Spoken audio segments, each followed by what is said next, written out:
mbote na bino bandeko bozili bakwa kolanda ngai mokili mobima na tombeli bino bolandi bolamu ya émission na biso pendant teke ekopanza pendant teke sika bozali mokili mobimba lelo to ekopanza teke elongo na bino bandeko ya mbote to bana masolo mabiso excusez na kosenga te na bandeko na nganya surtout bokolanda ngai na ngonga eye liboso betando eke abino bo s'abonner massivement na bandeko oyo na ba s'abonner te ba na ko s'abonner et puis bo partager émission eye na bandeko ba surtout oyo ba ko zabiso par tous les 4 coins du monde entier. Merci na bino bandeko esika bozali. Merci Nandeko Asala Nzambe apambola ye nyonso twana pa kotombola nkita ekolo na biso Congo.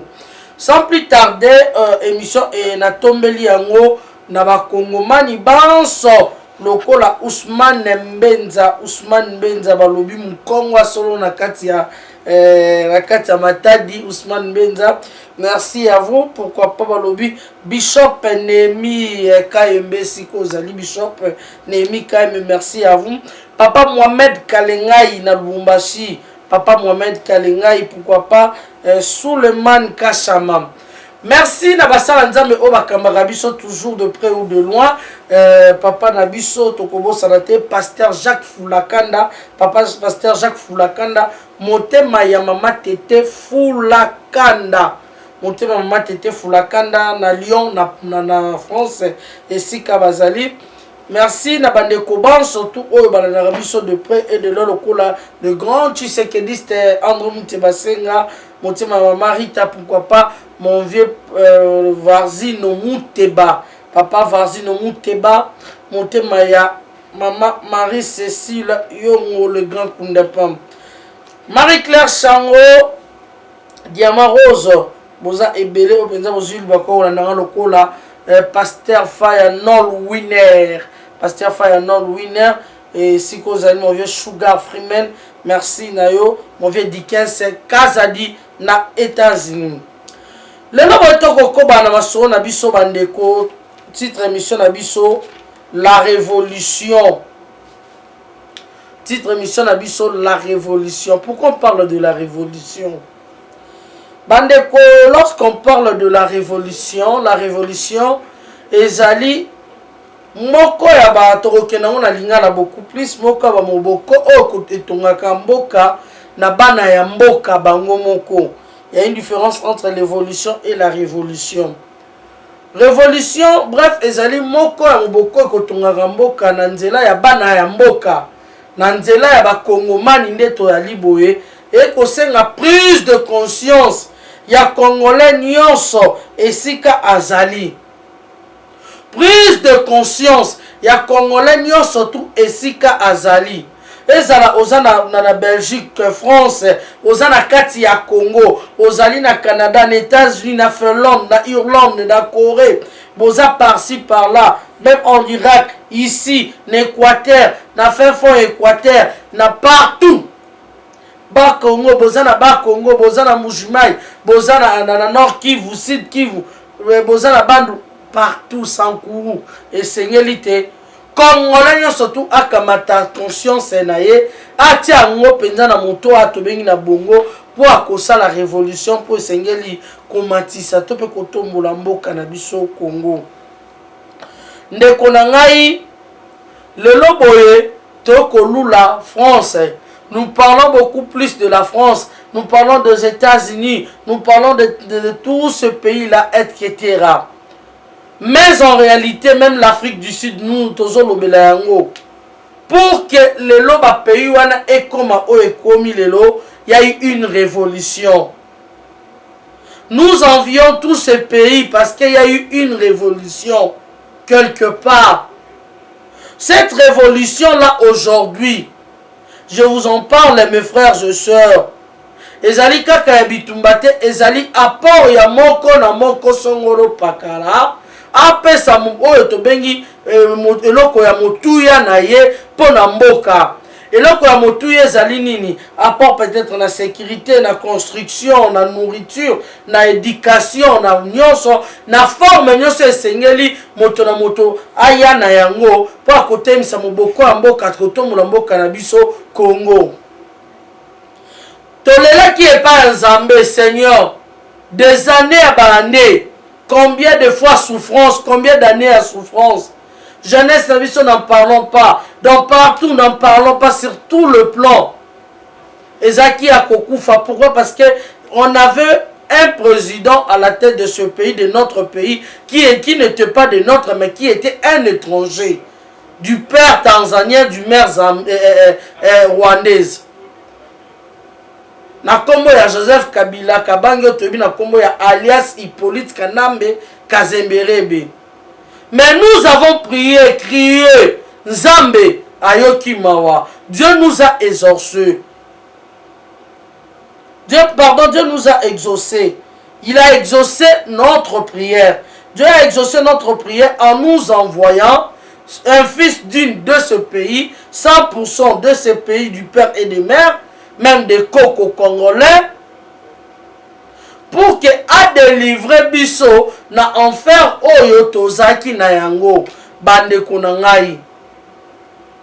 Lelo boye, nous avons un fils digne de ce pays, le président élu du peuple, le choix de Dieu. On a comme Félix Antoine Tshisekedi Tshilombo, non seulement notre président de la République, mais aussi et surtout le président de l'Union africaine Tokyo Susumunsika. Talandenge élévation Nzambe apesi biso to comprenara ebele to comprenara eloko wana te.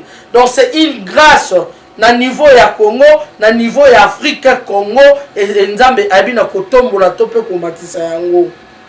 Bande konangai na yango tozaka ka wana biso ba Kongomani to kotalela kaka président de la République. On est là tous pour critiquer, pour juger. Oui, c'est bien bon. Toboïté. En critiquant, en jugeant que ça qui tombe à Tsamboka. Mais biso siko ba critique ça beaucoup plus négatif. Au lieu de soutenir notre frère, parce que c'est lui-là qui est au pouvoir, c'est notre frère, c'est notre sang, notre chair. Au lieu de lui soutenir, nous sommes là, restés implantés derrière nos écrans, derrière nos maisons, nos murs, nos familles, critiquer du mal, parler du mal pour la président. Le président fait ceci, il a voyagé à Kotaki, à Sololaki, à Bimisaki. Ce n'est pas ça ton retour à Congo. Or, Congo est à un niveau Oyotozali, que tous les Congolais apportent une pierre, apportent boîte à sable, apportent ciment, apportent pelle, apportent nion surtout, de façon que tout ton habitant surtout Congo. Congo ezaki na libulu moko hyper profond. Congo ezalaki Caracas. Congo ezalaki na tina te. Congo ezalaki Congolais sika zali ailleurs bande kolanga bokolanda ngai esika bozaki sans valeur. Bako beta bako boma. La preuve en est même biso moko ba oyo. Toza na kati ya ndako awa. Tozaki considéré te. Ba o braza abeta biso boma biso, personne intervenait. Rwanda de même, aussi Angola même, personne intervenait. Alors bande konangai ni le sengela ki kosala.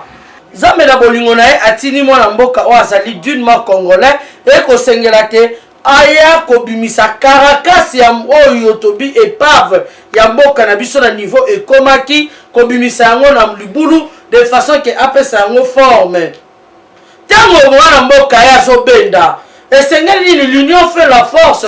Tout le Congolais oyo na conscience aya kotia maboko kobimisa Congo le sike ezalaki na libulu oyo bétranger batikelaki biso balukai kokunda biso vivant toluka kotonga pe na minute tozo ko reconstruire mboka na biso malembe. Mais Congolais te Congolais ça pour critiquer. Mais longonia beaucoup plus merci na ba Congolais conscients oyo bazali ko soutenir mwana ya mboka ba œuvre ya chef de l'État bazali ezala ba Congolais conscient o bazoko soutenir chef de l'État ozota la tête non seulement chef de l'État mais aussi mon frère congolais qui est en difficulté et Seigneur n'a pas beaucoup. Mais aussi surtout mon pays qui est en épave et Seigneur il a réparé, n'a rien à mon chopo, n'a rien à carburant, n'a rien à volant, n'a rien à kit, ceinture de sécurité et ils ont appelé mon tukaya solo et démarrer qu'il n'a liboso. Il y a certains Congolais au bazo ko kanisa malamu pour monter pour ça là. Mais il y en a ceux aussi qui continuent jusqu'aujourd'hui. Il y a qu'à combattre le président de la République en personne. Il y en a ceux oh batia moté mamabe. Pourquoi? Parce que kaka azali Félix Antoine Tshisekedi Tshilombo bainié kaka pama pour être la pouvoir. Or, ils oublient que ce pouvoir, c'est un pouvoir de tout. Il y a peuple congolais ni en son. Parce que les étrangers, bazan bazo ko bundisa biso. Bazan ko lukabazo nga na bokondi na mboka na biso. Jamais personne n'accepterait, jamais.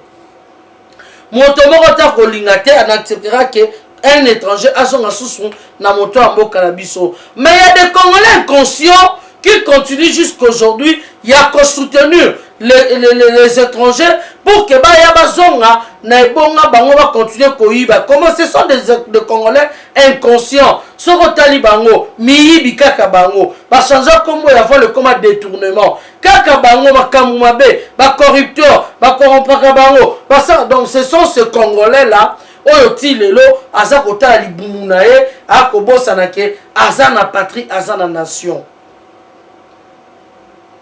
Le patriotisme chez les Congolais ne plus. Bitumba balo atika bango wana. Batika biso le Congo ezaka ya biso mo côté. Pouvoir oyo ya Félix Antoine Tshisekedi Tshilombo, c'est le pouvoir de tout le Congolais. Ceux qui a réussi, c'est tout le Congolais ne va réussir. Ceux qui a échoué, c'est tout le Congolais ne peut échouer. Échec qui a fatigué, c'est échec à tous les Congolais. Réussite à fatigué, c'est réussite à tous les Congolais. Parce que, par votre place, la musique, ils diront quoi? Bozabino mokoba na mboka, bozoyi pouvoir bosala ki na ngoni. Oui, cette question sera posée et bozala poser à tous les Congolais. Tant que bosala ki na ngoni, bino mokoba na mboka. Yonde koso na nanga osali na ngongo osali ni na mboka nao. Totiki li charge na président Félix Antoine Tshisekedi Tshilombo. Tout le monde se bat dans son coin. Des Jeanne d'Arc, nous sommes là. Moulin, Jeanne d'Arc. Oui, nous avons Jeanne d'Arc à Congo. Oui, on est là dans le front. Mais maintenant, des causes à l'affronter. Dans la matière, il y a médecine. Oyebi. À part les animes. Dans la matière d'éducation, à part les animes. Mouké Ozozwa. Est-ce que au salaire cantine pour soutenir Bandeko? C'est poser mille et une questions. Sans plus tarder, Bandeko Tokenaki na Kasangulu. Kokutana na ba Kongomani ko Kasangulu ezali village ezali na kati ya Congo central moko ya province ya RDC. Tokenaki kokutana Bandeko kuna na kati ya Kasangulu na association na bango ALK babengisaki biso association de légendaires de Kasangulu. Donc ba légendaire bato bavanda kuna na Kasangulu bayebi Kasangulu babengisaki biso na souci ya ko soutenir chef de l'État. Pourquoi? Parce que ils ont 5 députés du pont. 5 députés Tinate Ozaba Dupont, les 5 députés ya Kasangulu.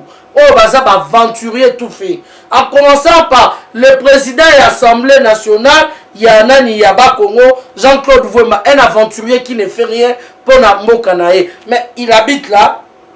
Deko, qui s'est illustration, sa maison, et ça na Kasangulu. Mais bon, la peuple oyo, entouré, misère, basata na maïté, nzela kolekate, maï ezali, rivière ezali. Mais bon, la nenge batwa ko sukola, bako mela maï ya salité na Kasangulu. Mais président, étant que député président élu, il y a peuple, la population Kasangulu va voter. Jean-Claude Vouemba, Azos et l'arabe, élection pas Koko Sabatou. C'est un aura non utile. Il y a société Bangoana. Bako lire en bon, il y a Congo Ofele. Bako Salarate, jamais ba pleda, jamais gouvernement na Bango et ta population, il va vendre na Bango. L'ongone na pasteur Jacques Fulakanda, au Bazali, moko azoko faire partir, na moko baike, il y a ba légendaire, il y a Kasangulu. basangani ba légendaire wana ya Kasangulu balobi te biso nyonso tu bancien ya Kasangulu na bao bokenda na bao boza awa topesi mbela kaka na bandeko ya Kasangulu te me kasi na bandeko baso tu ya Congo Central ezali ngonga ya kozonga totonga mabele na biso ezali ngonga ya kozonga mpona kokolisa mabele na biso tobongisa esika bakundaki esika ebukanaki esika bacungolaki ngai na yo ndeko tobongisa yango wana longoni ya bravo na bandeko na biso ya Congo Central balobi tokotika na nsima te vision ya chef de l'état biso toza na kati le légendaire balobi na vision ya chef de l'état biso moko esengeli tobongisa soki l'état alobaka te mpo akobongisa fo apesa mebeko to bango babi tokotala susu wana te mpo l'état na biso asali eloko te wutakala ti lelo wutakala ti lelo bato batalaka biso te bakipaka biso te c'était normal parce que c'était un étranger à la tête de ce pays mais na ngonga oyo toza na mwana mboka oyo azali à la tête de ce pays yo na ngai c'est ton frère yo na ngai ozolanda ngai c'est notre frère qui est au pouvoir ndeko initiative oyo bandeko ntango bazwi biloko mosusu esengaka kobetela bango maboko merci bokakoswa aleka ya Kasangulu bokende liboso soki biso nyonso tu tozwi makanisi ena biso nyonso tu tozwi baide wana ya kosangisa mayele de partout toutes les provinces ozwi ba Congo Ousmane Benzaza wana ozwi bosangani na bandeko ya Congo Central bozwi bandeko ya Bandundu bosangani bandeko tout le monde a eu initiative ya construire pays aye na pierre na ye aye na boîte na ye aye na pelle na ye ekozala malamu te biso bandeko Équateur tozela kaka président ya te mais na bolingo ya mboka mpe na bolingo ya président ya mwana mboka tosengeli tokunda libulo tozala nanu président aya te yango bandeko oyo basali longonia na bino matondi esilaki bongo te bandeko tokendaki kotala bango difficulté majeure na bango ezalaki nini érosion ndeko ntango nakoloba na bilili tielaka biso totalaka érosion moko esalami na nzela ya Kasangulu wana ezali deuxième route secondaire oyo kobimisa bino soki okoti na entrée ya Kasangulu nde nakoloba bozomona na entrée ena ekobimisa bino ti côté ya péage donc bokoki kokima embouteillage bokimi embouteillage na route principale ya liboso bozwi deuxième route wana bobimi liboso côté kuna na nzoka nzela nese ebuka na bato ebele bayebi yango te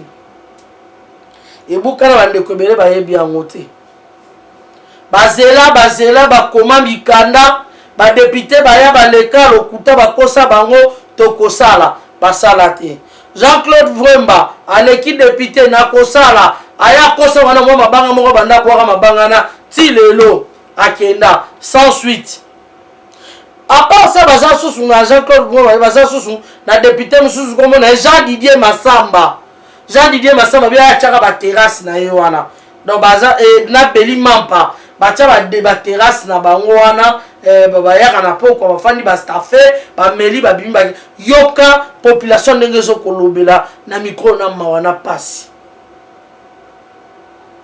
donc bokosaka bato na masanga na ba bien pour que bozwaka mbongo ofele ya l'état tout ngongo esili luvunu esili kaka na Beli Mampa wana te ozwi lisusu Papi Mambo soki Papi Mambo il y a notre député Papi Mambo ba député ya ba Congo na otanga Congo Central ba député onanga na zotanga ya Kasangulu Papi Mambo asala nini eloko te bazotonga bandako ba immeuble kuna bazosopango kwa ba champignon nsalambi yoka na koma mtu salambi donc osala musala malamu ndeni nsalambi donc musala mabe.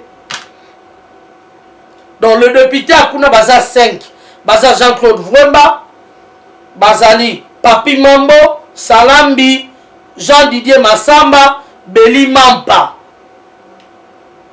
basalaka eloko te ces 5 députés nzela bukani ozake nzela wana ebandaki korelue moi activité ebele libulu oyo bozomona ndeko eza érosion oyo umeli elie bandaku ndeko te ce sont des bandaku eliama elie bandaku esali ya minene badege ebele nzela wana ekata netikala mwa tiyo mo bana bakendaka bazogrimpe érosion babelela bakoma or nzela bozomona ememi ya des internats là-bas yana beaucoup batangi kuna na internat ba centre de formation ezali il y avait une société qui était ezaki ya mama papa ezaka kuna ya ba chaussures mondosa na ba Congo à l'époque ya nani ya Kasavubu ezalaka kuna il y avait donc eza historique nzela wana mais nzela ekufika kaboye babeleli moto ko intervenir azate le député ne font rien bana mboka batali babi tete tokufa boye te bandeko na biso ya Congo central babi central bengela biso bakongolais nyonso tu ya Congo central oyo bakoyoka mbela oyo bayeba korejoindre biso barejoindre biso bayeba koya tosunga mboka na biso tosunga Congo totonga mboka totonga Congo bandeko contact soki bolingi tokopesa bino contact oyo ezali congolais nyonso oalingi azwa contact abenga asolola to mpe asunga na nzela kotonga ba Congo kotonga to mpe kotinda soki omoni ata mbongo kotinda te ndeko tinda ata bapau sala ata tona bapau tinda soki omoni tinda ata tone ya babrouette tinda tato soki mpe bandeko bozanguna bozala makoki mpo na mboka bozwi meme ata bacontrat basociété minene eye mpo akotonga mboka kotonga kozipa mabulu to kosala salongo kobongisa mboka porte une pierre na ngambo na yo ndeko bosorganize tosorganize l'unité ezaka force l'unité moto na moto esika azali liboso ndako ne banda kobongisa yambo te leta aya kovisite yo yango tokosenga bandeko congolais nyonso conscience ezala bosangana te biso toza baressortissants ya boye ezaka ya badéclaration te non les ressortissants de boye tolingi te mpo na pouvoir ne t'es pas ça, nous voulons pas de ça. Nous ce que nous voulons maintenant, nous les ressortissants de boye, nous voulons construire une route et bimaboye pour notre pays. C'est ça, bravo. On n'a jamais vu ça. Mais alors, nous, les ressortissants de Boye, nous sommes contre pour ce que vous avez fait de notre frère. C'est ça, c'est que vous toboyi, les ressortissants de. On a des toligni à monter. Les ressortissants de Toligni Mosala, construction, Totongambo Canabiso et Kenelboso. Revenez! Venez construire des écoles. Nous avons besoin des écoles. La gratuité de l'enseignement Zawana. Et ce tozo lukabe école. Tozo lukanyoso. Bande koboya to sungana. Boto chapwa. Revenez. C'est votre droit. C'est votre pays. To sangana. Former des structures pour développer notre pays. Former des structures pour développer notre pays. Construisez le pays ensemble. Construisez ce pays ensemble. Ce beau pays que Dieu nous a légué. Rempli de richesses. Construisez-le ensemble. Mes frères et sœurs. Et si là qui bongote bandeko, on a tout retali sabino érosion. Non seulement érosion, bandeko nangai, ma banzela et panzano kakaza kenzela. Oui, c'est que la tapon maille mutu keleka. Et tu vas rapporter na mon père na pe comme na mikakatano. Oh le sika tata Simon Kimbango, baboto la kai nani nzombo na ino c'est comment il Sudana ali ya bebongo ni nzombo songa bebongo ni nzombo. Il n'a pas on a c'est historique. Négocier là sur la illustration. N'a pas on a. Pont et Boukani. Il y a 3 ponts, autres en ont un problème. Pont Makengele, la rivière Lukaya, Oto, Yebibia Maya Lukaya. Parce que Maya Ezana Ezara ya Lukaya, ou Ezara Kasangou, wana. Il y a un pont Makengele, il y a un goût, n'en parlons pas. Toi, la pont Manoka, la rivière Lukaya, il y a un aussi Kena, Neko, Tchela Bison Nenge Banabako Sukola, Maya Komelezate, nzela balekaka na ndenge nini soki mai ebeti embula ebeti mai etondi tous les deux côtés botambola lisusu te jusqu'à ce que mai ekokitaka donc baactivité nyonso ekufi nyonso elali bandeko bane Congo botala esika Congo ekomi mboka na bino ekomi wana eza faci te nelekwa faci te nelekwa kanambe kazemberebe babeta bino kara po eza mingi bolobaka Félix osero Félix te Félix akuti difficulté wana faci akuti difficulté wana tolobaka bosolo badepute bozwa basala eloko te à part le gouverneur Mbati mutatonga morgue atonga bamorgue na Congo central longonia na ye esika azali mais baoyo nyonso tu batikali basala eloko te oyo kisalume banda tomona eloko asala te comme indice atika te na bakongo de nkusu osalani eloko te kisala ngo bandaka te ti lelo kisala bandaka kaka te en tout cas bandeko na ngai longonia tokobeta sete appel de fonds bobenga na numéro o bandeko zali c'est crédible soki bokotinda mbongo te ekozala nango mpe bien mais quand même entre bino bosolola boyeba nini esengeli kosala po de façon que bozala liboke bozwa totonga mboka na biso elongo ndeko nyonso tazolanda ngai commande numéro est plus 33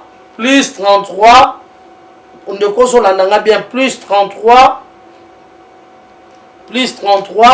651 30 28 06 plus 33 651 30 28 06 na bandeli plus 33 651 30 28 06 wana bokoyeba ndenge nini bokokutana to bokosolola bandeko ya Europe eta ya Amérique ya Asie ya Afrique partout bokoyeba ndenge nini bokosala bane Congo po akotonga mboka na bino boyokela population oyo eza na mawa boyeba na kolongola les 5 députés ya lokuta oyo bazali wana bakotongaka baimmeuble na mbongo ya leta mosolo ya leta na kombo ya population mais bazosalela population eloko te population zozanga mai potable ya komela botala mai nekobalansele biso mai wana nde bana bazosukola na bato bazokotoka mai ya komela bandeko botala mai eza te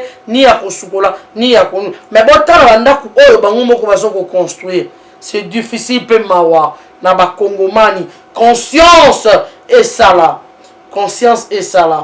merci beaucoup na bandeko o penza bazwaki libaku wana président Bafli Matadi babi jeune leader merci na yo parce que initiative o bosali elongo na fondateur Didier Muyaya bozwi makanisi kitoko ya kosangisa bane Kongo nyonso pona koluka kotombola province na bino ko soutenir chef de l'état en tout cas mokako soa pokende liboso tokobosana te mama Aziza Wilcard bandeko bazo to bozala na Kasangulu bobi famille Wilcard boyebi mondele wana donc mama Aziza Wilcard esiko zali bambote ebele pourquoi pas mama Angèle Douda papa Hugues Nganga esiko zali mama Marindaya mama Mireille Makaya mama Kadi Nzuzi mama mami yala baza tellement ebele bandeko bomoni totangi baza tellement ebele baza ebele ezanda ba maman na ba papa séduiserier puisque moni ba maman ba papa ba telemi ba se révolter ba lobité. La révolte, c'est ça, la révolution. Nous devons construire notre province. Nous devons construire notre pays. Nous-mêmes, nous les Congolais, en soutenant le chef de l'État. Avec le paix que nous gagnons, nous allons soutenir notre pays. Merci Nabilo Penza, maman Ziza Wilcard, maman Angèle Douda, papa Igenganga, maman Marie Ndaya, maman Mireille Makaya, papa maman Kadinzu Zipe, maman Mami Yala. Merci la présidente Bafli Matadi. Et na papa fondé Didier Muyaya. Merci na bino bandeko otokoko bana baso na biso. Et kozamala musoki province surtout tozui mokano ya kosala eloko wana. Na ngo bandeko sans plus tarder tokoloba bandeko bazui makanisi ya kitoko ya malamu ya ko construire mboka na biso lokola mama na biso Chantal Mbululu Kadi. Mama Chantal Mbululu Kadi bandeko tokolobele belete na mwa moke oyo asili na kozwa alobi nga nazo soutenir chef de l'état, nga nazo soutenir chef de l'état na musika ezaka kate apport na ngai na yana pesa na lobaka faci beton mais nazo sunga faci beton te na lingi te kaza nazo soutenir président na nga Félix na ba action nino esengereki asala eloko asali mokako so mama Chantal Mbululu Kadi kende liboso parce que epesa meni motono surtout te na action ba action posé au salon na famille na yote ni na kwa oyo botami mais au salon na ba inconnu oyo yokuto yebite na moke oyo gagnata mama Chantal azali kutu ate mais atindi a délégué ba jeune o bakendaki ko komisa biloko bapesi ba uniforme bapesi ba cahier afuti mwa nyosolo ya kelasi ozali ke bandambo ba mwa ba gourde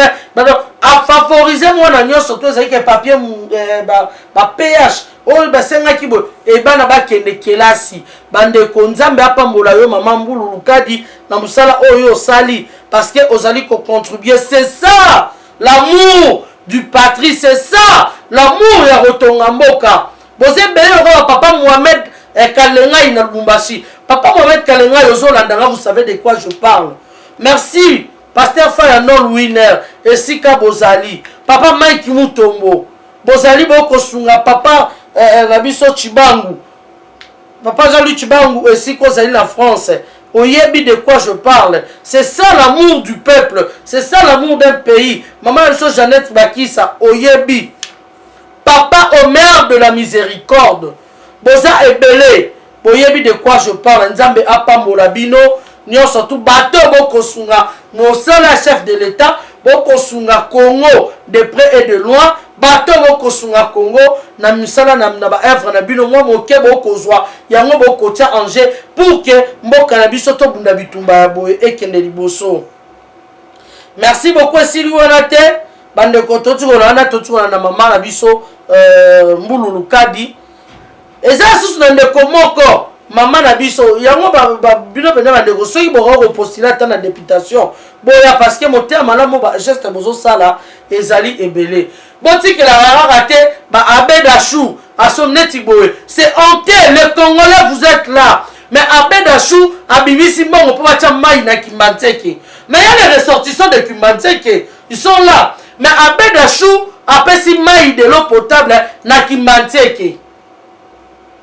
Yo sala nini Congolais depuis que na poto. O sala nini pona commune na yo. O sala nini pona mboka na yo. Abedachou ache mai na Kimbanteke. Il faut remettre les maboko. Il faut remettre les maboko. Parce que Eza, à son côté, c'est une façon de corriger biso ba Congolais. Parce que ce pouvoir nous appartient. Ce pouvoir nous appartient. Ce pays nous appartient, nous. Mais toujours ça de l'autre côté. Qu'est-ce que nous faisons pour soutenir notre pays, notre chef de l'État? C'est maintenant ou jamais de construire notre pays. Maman Mbululu Kadi a souligné Nanzela et enseignement. Gratuitement enseignement participé. Mais il y a une dame aussi qui a participé dans Nzela Ototangi social, Nzela Ototangi Kolia. Maman Jeninda ya na États-Unis Nzambe apambola yo.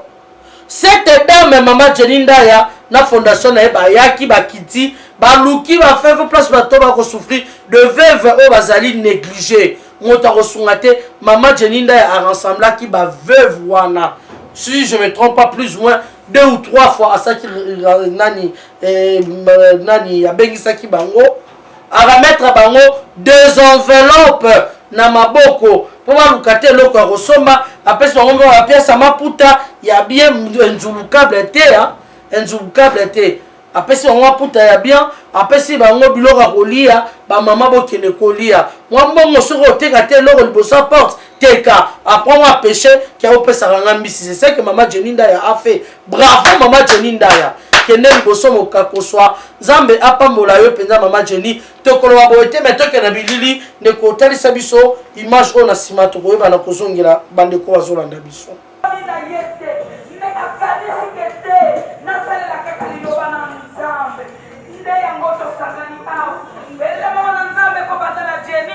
na biso nyonso ndenge tozali awa nzambe atalela biso na lisu ya mawa Yesu aza bien, Yesu aza malamu, Yesu aza malamu.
Merci beaucoup mokakoswa bandeko nangane na bisaki binote ezana bandeko bazoko bunda lokola mon vieux Dickens Kazadi bato bazako bunda na mosika de près ou de loin bato bazako bunda pona mboka na biso ekende liboso. Nous ne sommes pas là seulement pour encourager ou bien mais on est là pour évangéliser la bonne nouvelle à Bakongomani. C'est que nous devons faire le veille patriotique. C'est ça ce que je fais bandeko. On a les alimbisangai mais na lobby oza bosolo. Po mboka na biso ekende liboso, mboka na biso etongama. Mama Jenny Ndaya na États-Unis. Mama Jenny Ndaya nzambe apambola yo na mosala oyo osali parce que olesi ba veuve nzambe akozongisa parce que moko nzambe mobali ya ba veuve. Opangusa ki bango pinzoli nzambe akanisa yo. Soki ekozala malamu ba idée constructive donc il y a un biso surtout pour reporter un plus na mboka na biso moto nyonso et c'est ata bengi caméra te on a bien la caméra mais l'essentiel intérieurement de vous n'est qu'on fait quelque chose pour ce pays, fais quelque chose pour ton pays. Vous n'avez que ici, pas ailleurs. Ailleurs beaucoup se battre rabino nenge mususu na chez vous. J'ai toujours dit aux gens que ailleurs vous êtes des réfugiés, mais ici vous êtes pas nabino. Orosa la peur au fana nenge no soto lium to sa le lorazate. Oza e pa inayo. Sans toi à l'aise. Ne quoi zo la nangai. Niaka toto ngamboka. Toti ka divergence d'esprit. Et quand que les cas qui bimisa qui ça n'apporte à rien. Et bimisa que l'or te yom tozo ta divergence d'esprit. Tu veux dire que tu veux m'apprendre que chez toi là tu ne gagnes même pas 10 francs. Maintenant, les Sikanana qui ne musika te de Kolanga équatorien. Qu'avez-vous fait de l'Équateur? Là, je profite de saluer mon vieux Béros Ilois. Béros Ilois qui fait quelque chose au moins. Mais vous êtes là. Qu'est-ce que vous faites de l'Équateur? Au Kenya na yo, au sali autant d'années ne kundana na poto. Mais est-ce que so zonga oye au kanisa tena tonga ta pont n'Équateur? Au kanisi atana tonga ta école mi balé n'Équateur parce que tous un problème et enseigner ba bâtiment ba école exact au ba konga asakana na Équateur ta ba école ba konga tonga mais c'est un équatorien nini oyo kanisi pour soutenir mboka na yo. Vous êtes là bandeko conscience na biso esala tozonga totonga mboka na bitete bozonga ba ko fanda awa te na lobi tozonga to kotonga mboka totonga mboka na biso tobongisa mboka na biso moto akobongisela biso azate na pesi pe discours moko tribal te.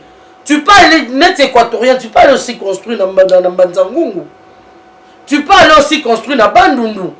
Tu peux aller aussi construire dans Kasai. Pourquoi pas dans Katanga. Mais ezo senga tozonga biso nyonso ko construire na mboka pour que mboka na biso ekende liboso. Bino ba boza kuna boza civilisé, boza cultivé.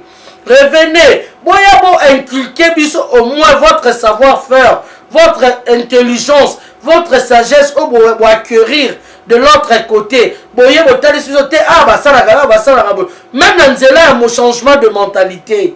Tout le monde a ça utile. Monta ya ezaka raté que gouvernement na biso fa pesa accord, gouvernement na biso pesa mbongo, gouvernement na biso sala boy. Non, ce n'est pas utile pour tout le monde. Toya to construire mboka. Merci beaucoup nasuki awa na bande ko surtout na ko bosa te ko pesa mote na maman Myriam Poi, mote ma papa Vini Poi na Norvège. Bambote na bino ebele papa Emile Siludia Nkombo wane Kongo ya solo maman Chantal esika bozali yo moko bina bo bimisa kombo Nzambe apambola bino boya tozonga to construire mboka na biso ekende liboso totonzi na bande ko bosa trop penzi ba penza bazwaki libaku ya kolanda ngai to linga bino mingi to kende liboso moto tombola kita ya ekolo na biso to kutani mbala sima o ekuya bye.